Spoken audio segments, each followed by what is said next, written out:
референтната каматна стапка опција? Нема потреба, мислам, нема потреба во овој момент. А ние Нема да бидат тие ќе процениме врз основа на последните показатели, ќе процениме во која насока, да речем, би се движеле, но нема потреба за зголемување. Таа е доволно висока и адекватна во овој момент. Јас би бил среќен доколку во наредниот период, да речеме до крајот на годината, можеме да дури ја намалиме. Сега е 5,35% на благиничките записи, но битни се и каматни стапки на депозитите, кои што банките ги чуваат кај Народна банка, тие се краткорочни, на преку ноќ и на 7 дена.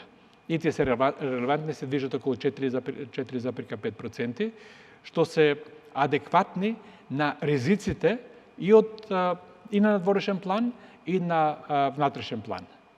Затоа што постои се уште една инерција, значи инерција од она што не се случуваше изминатите години, прво во очекувањата кај некои економски субјекти за движењето на цените нели во иднина, понатаму некои барање на одредени социјални групи, слоеви и така натаму за зголемување на доходите, кои што се надам дека ќе станат се повеќе и повеќе умерени, затоа што инфлацијата ќе се стабилизира и во таа насока ќе се движат и потезите на Народна банка.